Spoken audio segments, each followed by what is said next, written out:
Te acercamos a la noticia y al corazón de grandes personajes en Shirley Radio. Con Shirley Barnaghi. Bueno, hoy se estrena Intensamente 2 y eso ha generado mucha emoción, no solamente en niños, sino en adultos, porque bueno, es una película extraordinaria. La primera edición, la primera entrega fue maravillosa, la forma como Pixar manejó el tema de las emociones y bueno, también de algunas patologías, ¿no? El día de hoy, como les dije, se estrena una de las películas más esperadas del año. Y hoy quise hablar con Florencio Quintero, médico psiquiatra y psicoanalista de orientación lacaniana, a propósito de este tema, porque, bueno, en la primera conocimos la alegría, la tristeza, la furia, el temor, el desagrado, pero entiendo que en esta segunda secuela vamos a conocer la ansiedad, la envidia, la vergüenza, el aburrimiento y la nostalgia. Buenos días y bienvenido, Florencio, qué gusto tenerte aquí en el programa. Gusto es el mío de que me invites y poder conversar contigo y con tu audiencia. Por favor, Florencio. Bueno, vamos a hablar de estas nuevas emociones, ¿no? Porque, sobre todo, entender si realmente la ansiedad, por ejemplo, es una emoción o es una patología. Y sobre todo, yo creo que es interesante que algo como esto se plantea en una película, digamos, infantil, porque muchas veces, incluso para los adultos, es difícil reconocer que uno tiene ansiedad. Claro. Con los tiempos que corren, la ansiedad se ha ido satanizando excesivamente, dándole un cariz patológico cuando no necesariamente es así. Es una emoción o un sentimiento, o sea, está ahí entre las dos cosas, normal, y que más bien es lo que nos impulsa a realizar y hacer cosas en nuestra cotidianidad. Entonces, lo que está mal es la ansiedad patológica, cuando la ansiedad es paralizante, cuando interviene con nuestro desempeño en nuestra cotidianidad. Pero de resto, si no tuviésemos ansiedad, muy probablemente estaríamos en una suerte de estado en el cual nuestro drive para acometer actividades en la cotidianidad no estaría. Ahora, lo curioso es, un niño, o debería hablarse al niño de la ansiedad. Es decir, es importante que desde pequeño, a través de, por ejemplo, estos recursos como las películas, comience a hablarse de estas emociones. Es importantísimo, es importantísimo. O sea, las emociones, los sentimientos, todo el mundo afectivo es prevalente en nosotros desde muy tempranas edades. Y más bien lo que contribuye a que no se generen patologías, a que uno no enferme, es que uno pueda verbalizar y tramitar las emociones desde otro lugar, no actuarlas.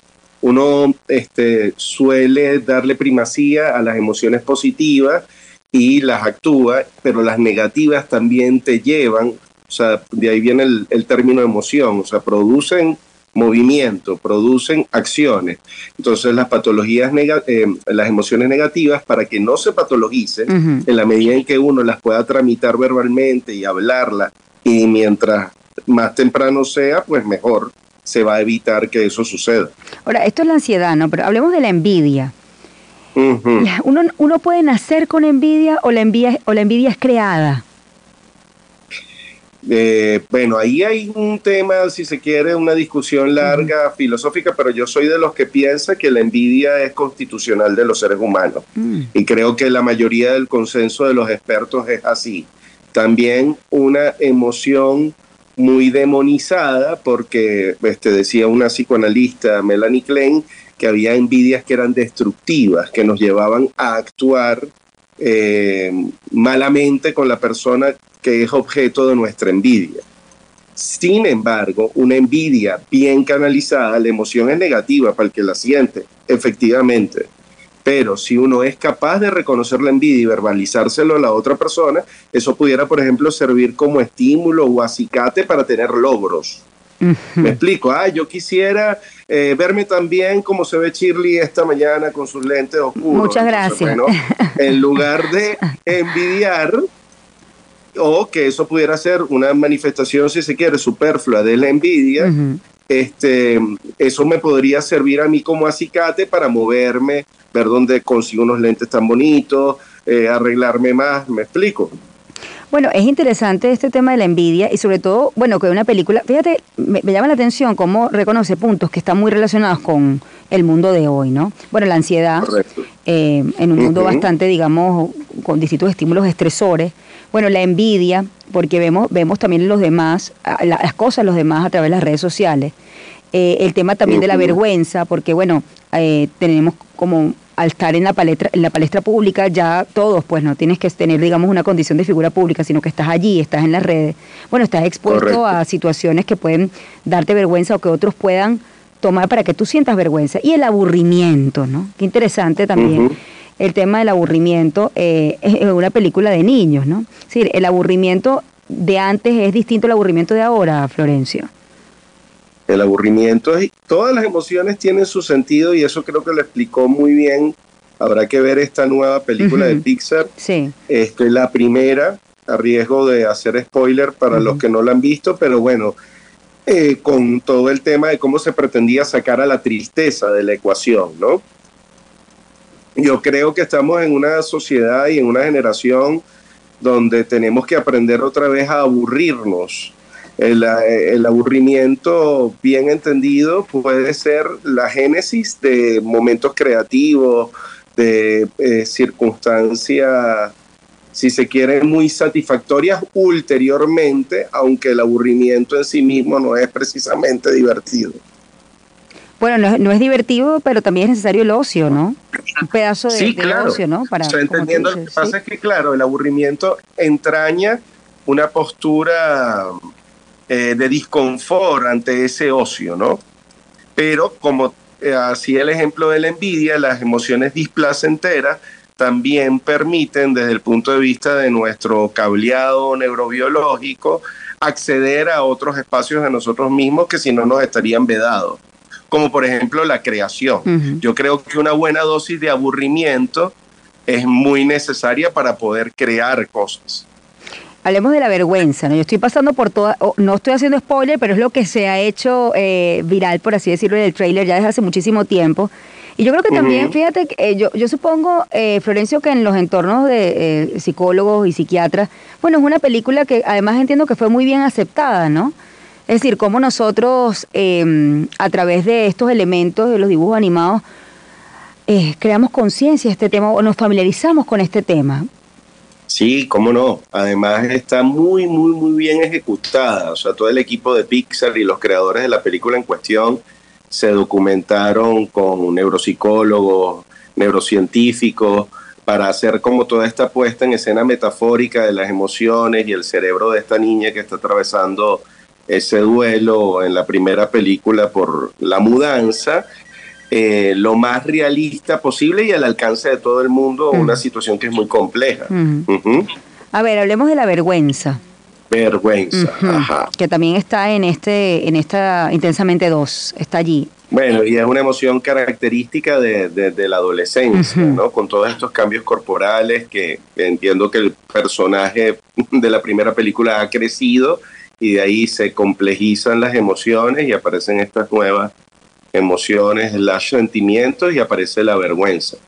¿Qué queremos hablar de la vergüenza? Otra emoción displacentera. Me parece también muy atinado que con el crecimiento, al parecer lo que le da mayor primacía a las emociones displacenteras, ¿no? Que creo que es el trabajo que está pretendiendo hacer la película de normalizarlas. A veces uno se avergüenza de tener vergüenza, por ejemplo, de tener emociones negativas. Habrá que ver cómo la película en cuestión resuelve en la dinámica del personaje el conflicto. Pero ¿qué más queremos saber sobre la vergüenza? Fíjate, Florencio, que en la primera había una distinción o se exponía el tema del temor o el miedo, pero en esta se habla de ansiedad. ¿Es lo mismo ansiedad y miedo? No, pero están íntimamente ligadas. El tema de las emociones y los sentimientos son como muy complejos.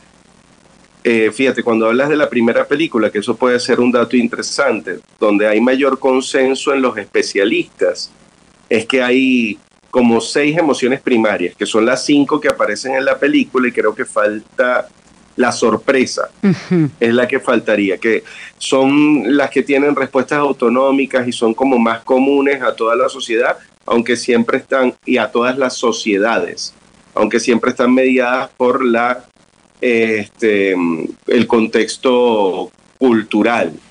Entonces, esas emociones se van complejizando en intensidad y van apareciendo otros constructos. Al final, la ansiedad es un miedo consciente de sí mismo y con una serie de preocupaciones relativas al elemento que está generando ansiedad. Es decir, el miedo al miedo. Tener miedo al miedo. Es una bonita forma de decirlo. Hay un miedo al miedo con todo el constructo cognitivo que implica el miedo. Yo creo que lo importante, Florencio, y si quiero centrarme en esto es, bueno, tú has dicho algo interesante, ¿no? Cuando uno va creciendo se complejizan, digamos, estas emociones, estos sentimientos, incluso pueden llegar a convertirse en patologías, ¿no? Pero muchas veces los padres no sabemos cómo manejar estos temores o estas emociones que pueden sentir nuestros niños. Es decir, sentimos que, bueno, que forma parte de, tranquilo, eso se te va a pasar. Bueno, ¿cómo puedes estar aburrido? Sí. No, tranquilo, no. ¿Por qué tú vas a estar ansioso? ¿Qué vida tan estresada tienes tú? Es decir, son comentarios porque pareciera que el adulto de alguna manera como minimiza la posibilidad de que un niño pueda sentir esto, ¿no? Entonces, bueno, ¿cómo empezamos a prestarle atención? ¿Por dónde se comienza? ¿No? ¿Hay algunas señales de alerta? De alerta en términos de la patologización, me pregunta. Sí, o Shirley. ¿Hasta qué punto es normal sentir esto y cuándo comienza a cambiar como para prestarle atención y hablar de esto, ¿no? Es normal sentir todas esas emociones que tenemos, o sea, todas. El listado de las 5 primeras que pusieron en la película y todas las demás son normales. Entonces, lo primero que hay que entender es que eso es una emoción normal y hay que permitirle al niño y al adulto también, porque muchas veces los adultos no tienen los recursos de ser capaz de verbalizar y reconocer qué es lo que está sintiendo. Desde ahí estamos en un camino, una vía ancha hacia el éxito y hacia el bienestar mental y psicológico. ¿Cuándo puede ser señal de alarma? Una señal de alarma es que la gente está invadida de emociones y no es capaz, no sea capaz de precisar la emoción que le acompaña. Eso ya comienza a llamarte la atención. Y que las manifestaciones físicas e inclusive psicológicas de esa emoción intervengan con tu desempeño cotidiano. Entonces la gente no comienza a rendir bien. En el caso de los niños, no se concentran bien en el colegio o hacen otro tipo de síntomas. O sea, es característico, por ejemplo, una envidia no canalizada en niños podría dar lugar a un berrinche, que es un gran problema. Sí. O al bullying también. Al bullying también. O al bullying también.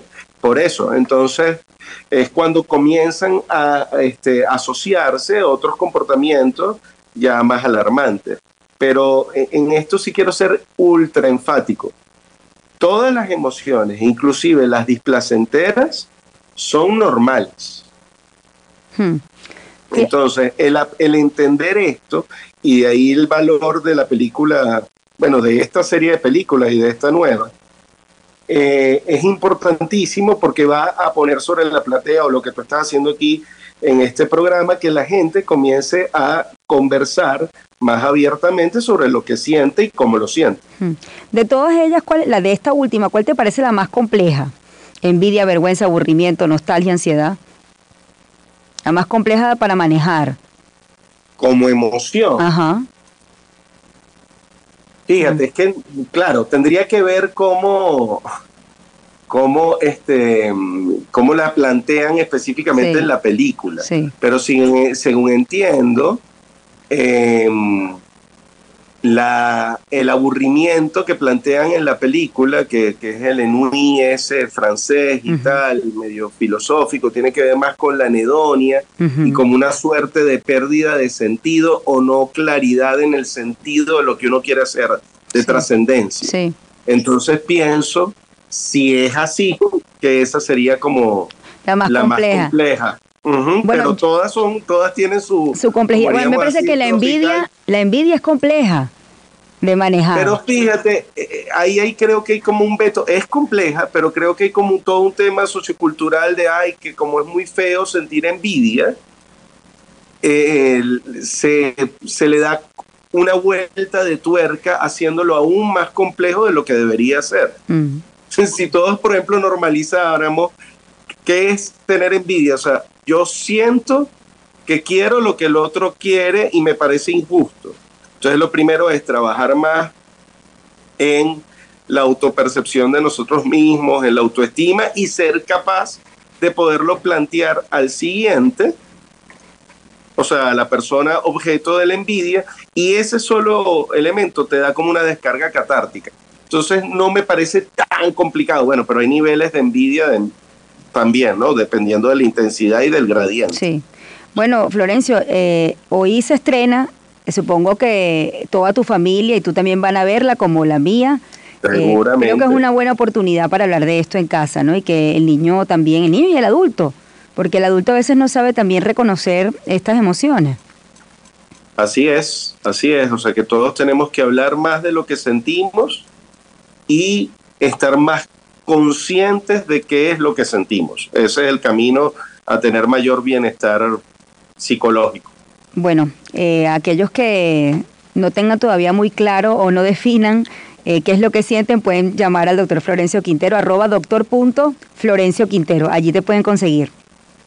Muy bien, estamos a la orden. Gracias, Florencio. Un abrazo para ti. 7:56, Florencio Quintero, médico psiquiatra y psicoanalista, orientación lacaniana. Habíamos hablado, bueno, de lo que es noticia en el ámbito cinematográfico. Hoy se estrena Intensamente 2. ¿Qué nuevas emociones están detrás? Ya hemos hablado un poco de ellas.